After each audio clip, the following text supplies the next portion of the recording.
إن الحمد لله نحمده ونستعينه ونستغفره ونعوذ بالله من شرور أنفسنا ومن سيئات أعمالنا من يهده الله فلا مضل له ومن يضلل فلا هادي له أشهد أن لا إله إلا الله وحده لا شريك له وأشهد أن محمدا عبده ورسوله الذي لا نبي بعده اللهم صل على محمد وعلى آل محمد كما صليت على إبراهيم إنك حميد مجيد اللهم بارك على محمد وعلى آل محمد كما باركت على إبراهيم وعلى آل إبراهيم إنك حميد مجيد قال الله تعالى في القرآن الكريم أعوذ بالله من الشيطان الرجيم يا أيها الذين آمنوا اتقوا الله حق تقاته ولا تموتن إلا وأنتم مسلمون وقال تعالى يا أيها الناس اتقوا ربكم الذي خلقكم من نفس واحدة وخلق منها زوجها وبث منهما رجالا كثيرا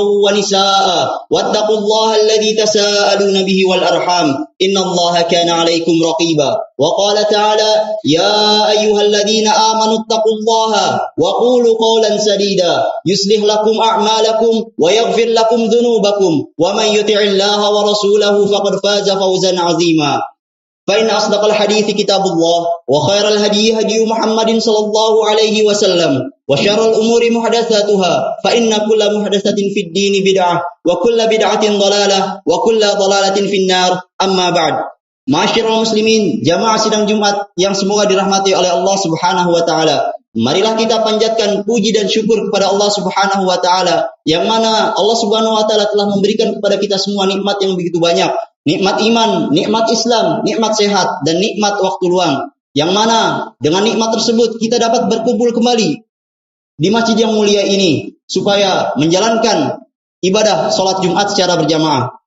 Kemudian yang kedua, marilah kita tingkatkan ketakwaan kita kepada Allah Subhanahu wa taala dengan menjalankan perintah-perintah Allah dan menjauhi larangan-larangan Allah, serta mengimani dan meyakini apa-apa yang datang, baik itu berita maupun kisah yang disebutkan dalam Al-Qur'an.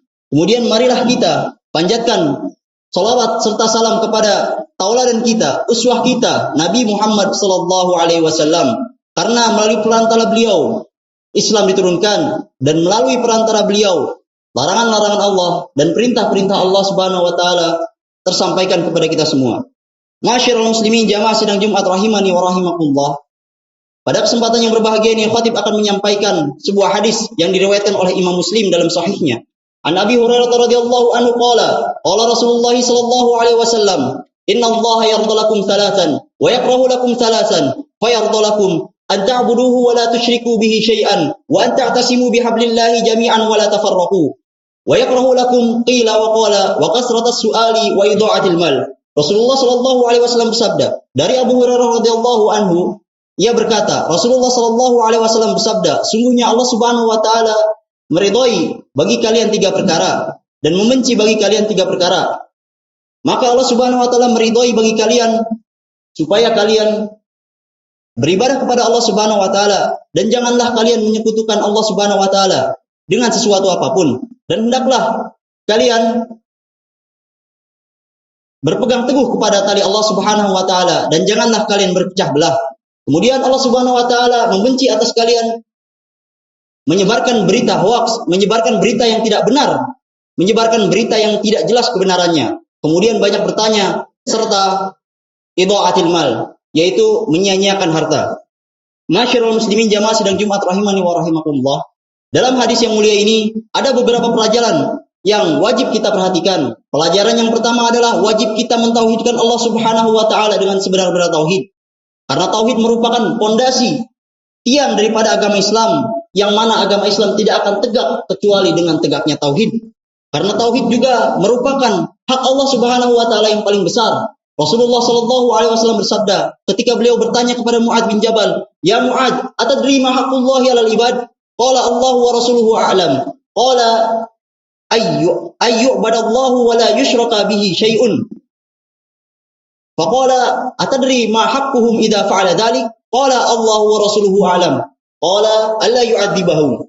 Rasulullah sallallahu alaihi wasallam bertanya kepada Mu'adz bin Jabal, "Wahai Mu'adz, apakah engkau mengetahui apa hak Allah terhadap hambanya?" Maka Mu'adz menjawab, "Allah dan Rasulnya lebih mengetahui." Kemudian Rasulullah sallallahu alaihi wasallam bersabda, Sungguhnya hak Allah terhadap hambanya adalah supaya Allah diibadahi dan tidak disekutukan dengan sesuatu apapun. Kemudian Mu'ad bertanya, Rasulullah Shallallahu Alaihi Wasallam bertanya kepada Mu'ad, wahai Mu'ad, apakah engkau mengetahui apa hak seorang hamba ketika ia telah melaksanakan hal tersebut? Maka Mu'ad menjawab, Allah dan Rasulnya lebih mengetahui. Kemudian Rasulullah Shallallahu Alaihi Wasallam menjawab, hak mereka jika telah melaksanakan tauhid dan menjauhi syirik adalah Allah tidak akan mengazab mereka. Masyarul muslimin, jamaah sidang Jumat rahimani wa rahimakumullah. Tauhid merupakan dakwah yang pertama diseru oleh para rasul, mulai dari Nabi Nuh alaihissalam sampai Nabi Muhammad sallallahu alaihi wasallam. Tauhid juga merupakan ilmu yang wajib kita pelajari pertama kali sebelum kita mempelajari ilmu yang lain. Allah Subhanahu wa taala berfirman, "Fa'lam annahu la ilaha illallah." Ketahuilah, sungguhnya tiada Tuhan yang berhak disembah kecuali Allah Subhanahu wa taala.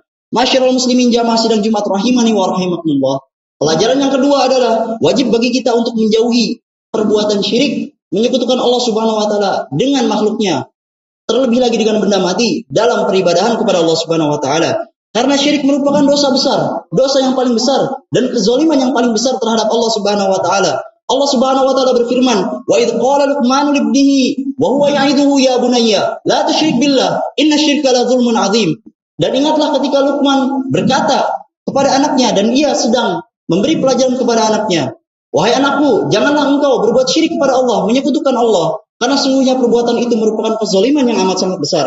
Namun, musibah yang besar pada zaman ini, banyak orang-orang, terutama kaum muslimin, yang terjerumus ke dalam kesyirikan. Sungguh merugi orang-orang yang beramal baik, beribadah yang banyak, akan tetapi tidak diterima oleh Allah Subhanahu wa taala amal ibadahnya. Itu semua karena mereka mencampur adukan ibadah mereka dengan kesyirikan. Allah Subhanahu wa taala berfirman, "Wa laqad uhiya ilaika wa ilal ladzina min qablika la in asyrakta la yahbatanna 'amaluk wa la takunanna minal khasirin." Dan sungguh telah diwahyukan kepada kamu dan kepada orang-orang sebelum kamu, kepada umat-umat sebelum kamu, apabila kamu berbuat syirik, menyekutukan Allah Subhanahu wa taala, maka amal-amalmu, amal kebaikanmu akan terhapuskan dan kamu merupakan termasuk orang-orang yang merugi. Kaum muslimin, jamaah sidang Jumat rahimani wa rahimakumullah. Pelajaran yang ketiga adalah wajib bagi kita untuk berpegang teguh kepada tali Allah Subhanahu wa taala dan janganlah kita bercerai-berai. Allah Subhanahu wa taala berfirman, "Wa'tasimu bihablillahi jami'an wa la tafarraqu." Dan hendaklah kalian semua berpegang teguh kepada tali Allah Subhanahu wa taala dan janganlah kalian bercerai-berai. Dalam ayat ini Allah Subhanahu wa taala memerintahkan kepada kita semua untuk selalu berpegang kepada Al-Qur'an dan sunnah Rasulullah sallallahu alaihi wasallam. Terlebih di zaman ini, di zaman yang banyak fitnah tersebar, banyak fitnah yang tersebar, baik itu fitnah syubhat maupun fitnah syahwat. Dan tidak ada yang dapat mengobati serta menangkal fitnah tersebut kecuali kita kembali kepada Allah Subhanahu wa taala dan Rasulnya, kembali berpegang teguh kepada Al-Qur'an dan sunnah Rasulullah sallallahu alaihi wasallam. Rasulullah sallallahu alaihi wasallam bersabda, "Fa innahu may ya'ish minkum ba'di fasayara ikhtilafan katsira. Fa'alaikum bisunnati wa sunnati khulafa'ir rasyidin al-mahdiyyin min ba'di." Maka sesungguhnya barang siapa di antara kalian yang hidup setelahku, maka ia akan melihat perselisihan yang banyak. Maka wajib atas kalian berpegang terhadap sunnahku dan sunnah khulafa'ur rasyidin setelahku. Semoga Allah Subhanahu wa taala membimbing kita untuk selalu berbuat kebaikan, berbuat amalan-amalan yang diridhai oleh Allah Subhanahu wa taala. Aqulu qouli hadza wa astaghfirullah li wa lakum wa lisairil muslimin wal muslimat fastaghfiruhu innahu huwal ghafurur rahim.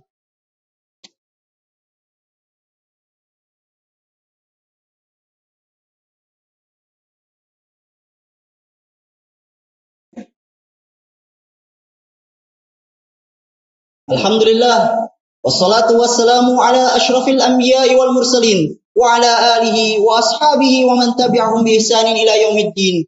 Amma ba'd.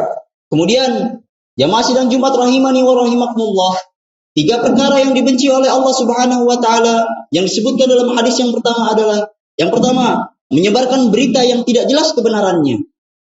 Karena hal tersebut dapat menimbulkan fitnah, dapat menimbulkan perpecahan, perselisihan di antara kaum muslimin. Hal ini dilarang oleh Allah Subhanahu wa taala dan Allah Subhanahu wa taala memerintahkan kepada kita untuk selalu tabayyun, mengecek, memeriksa dan meneliti apakah berita yang kita dapat, apakah berita yang kita dengar ini benar adanya ataupun hanya bualan semata. Allah Subhanahu wa taala berfirman, Ya ayyuhalladzina amanu in ja'akum fasiqun binaba'in fatabayyanu tusibu qauman bijahalatin fatusbihu ala ma fa'altum nadimin. Yang artinya, wahai orang-orang yang beriman, jika datang kepada kalian seorang yang fasik dan ia membawa berita, maka periksalah berita tersebut, koreksi, teliti dengan teliti, agar kamu tidak menimpakan suatu musibah kepada suatu kaum yang kamu tidak mengetahui keadaan kaum tersebut dan kamu akan menyesal atas perbuatanmu. Rasulullah Shallallahu Alaihi Wasallam juga mengecap orang-orang yang menyampaikan berita, menyampaikan sesuatu kepada orang lain apa yang setiap ia dengar dengan predikat sebagai pendusta. Rasulullah Shallallahu Alaihi Wasallam bersabda, "Kafa bil mar'i kadiban ayyuhadditsa bi kulli ma sami'." Cukuplah seseorang dikatakan sebagai pendusta manakala seorang itu selalu menceritakan setiap apa yang ia dengar. Semoga Allah Subhanahu wa taala